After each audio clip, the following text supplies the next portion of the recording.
Hey there folks, this is Richard of DoomedMoviethon.com. I'm back with another episode of the Moviethon vlog. I was inspired by a great YouTuber called the Crafsman. He did a video about his favorite quirky comedies that you may never have heard of. I'll put a link down here so you can check out that video. Be sure to check out his channel. It is wonderful. So I went through the movies behind me here to figure out some comedies, because I thought, what's something I never talk about on this channel? Oh, the comedy genre. And as scientists will tell you, comedy is not subjective. All of these films are objectively funny. I've got Bewitched. This is the remake, sort of the TV show. It's about people remaking the TV show. And I have found Will Ferrell to be great in extremely small doses. This is the only Will Ferrell movie that we own in this entire house. And it's just really, really silly, sweet, corny. It was a date movie back when Leanne and I were dating. And we just watch it a lot, especially at Halloween time, because it has approximately 10 or 12 seconds of Halloween in the movie. So all you Nora Ephron heads out there, hit me up in the comments. So here's one that I genuinely think people have forgotten about. It's a little movie called Funny Bones, starring Oliver Platt. We'll see Oliver Platt later in this pile of movie talking. But yeah, Funny Bones is very strange, offbeat. It's got some bittersweet stuff to it. It's not like a laugh riot the whole time. There's some painful stuff in it, especially Oliver Platt failing at stand-up comedy at the beginning of the movie. It's pretty rough, but overall just a joyous little film. Yeah, who knew Jerry Lewis made something good that wasn't Cinderfella? I'm sure I just made some people happy by showing them this. Josie and the Pussycats is a wonderful movie. They don't make them more 90s than this. Oh. They don't make movies more 2001 than this. Make sure if you find this in like a dollar bin somewhere that it's not the PG version. Make sure you find the PG-13 version. For some reason they thought the humor was too risque and they wanted to reach a wider audience, so they made two versions. The PG one is absolutely worthless. I never thought I'd have to stand up for PG-13. What is this world coming to? 24 years ago. Just super silly, great time capsule of the boy band era and the girl group era from the early 2000s. Will these jokes make any sense to people in 2025? Of course they will. Now, while Josie and the Pussycats should be on the Criterion Collection, here's a movie that's actually on the Criterion Collection. That's right, this is Repo Man. Unreal how funny this is and how detailed and quirky it is. Every stupid little joke at the beginning of the movie pays off at the end and just gets better with repeat viewings. I've been watching this for so many years. I first saw this on network TV when I was a kid, and it had all the cursing cut out and replaced. And someone said to someone else, "Kiss my eye," and I always thought that was funny. But yeah, Repo Man, highly recommended. I have this movie memorized. I was dating a girl whose parents were Repo people, and when I met them for the first time, they had a copy of Repo Man on tape on their shelves, and I was very excited. I went, "Oh, I love this movie," and they said, "You've never seen it," and I said, "Put it on." 5 minutes in, they said, "Stop quoting every line before it happens." That's just how well I know Repo Man. Speaking of movies to watch at Halloween time, it is Arsenic and Old Lace, an absolute banger from good old Cary Grant here. This is very fun, morbid sense of humor, also very sweet.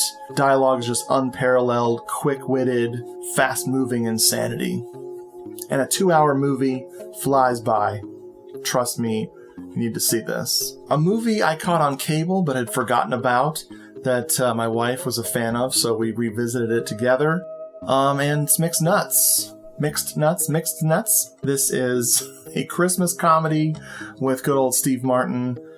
We've got some other wonderful Steve Martin comedies in the house, but this one is just really heartwarming and also pretty dark humor mixed in there with that.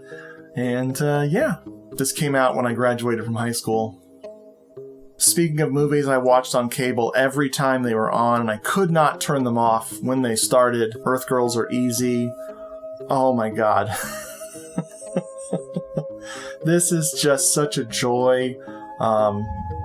Plus, you gotta have your Gina Davis and Jeff Goldblum. There's just so many great lines I think about all the time from this movie. My buddies are in there, man! Julie Brown wrote this thing. She is also in this. I wish she was in it more. The movie should have been about her, and only her, but I accept that Gina Davis is also in it. If by some miracle you haven't seen this yet, I am excited to be you. You should watch this.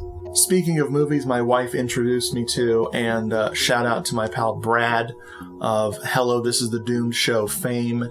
He is a big fan of this one. Noises Off is pure perfection.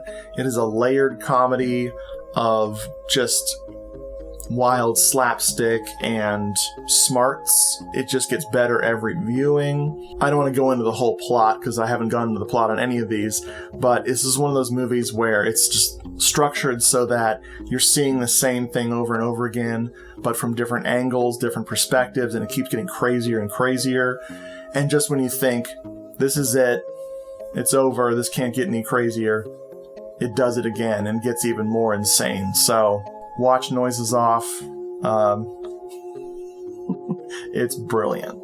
Okay, before I get to my last two movies I want to talk about today, I can't not mention some things. These are like bonus movies here that are also comedy or comedy related. Summer School, the funniest NCIS prequel ever made. A Dirty Shame. It was tough picking which John Waters movie I'd want to talk about, but I absolutely love this.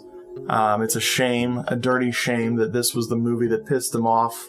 The studio system just chased him off of making movies until apparently very recently. Great stuff. My wife thought of this one, and I was like, how much comedy? I mean, it's funny, but a lot of it is dancing because it's strictly ballroom.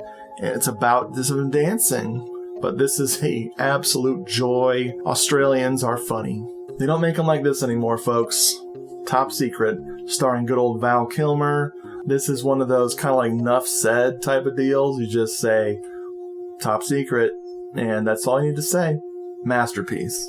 Finally, Chloe. How do you say that?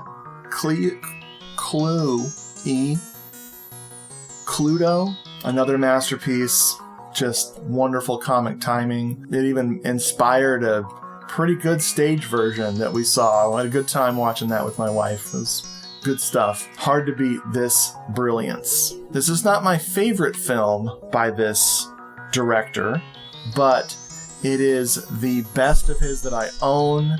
That's not some kind of like bootleg copy. This, of course, is Shaolin Soccer, starring one of my favorite people on the planet, Stephen Chow. This is here in place of The God of Cookery, which I think is one of the funniest things that's ever been produced by humans on this planet. But Shaolin Soccer is an absolute treat. It is so funny. Watch all the deleted scenes if you can find them. A big part of Stephen Chow's shtick is his voice. So if you can find his movies in the original Cantonese, go for it. A lot is lost in translation between Hong Kong and the US, but there's just so much funny stuff in here that transcends any language barrier. So yes, Shaolin Soccer, excellent.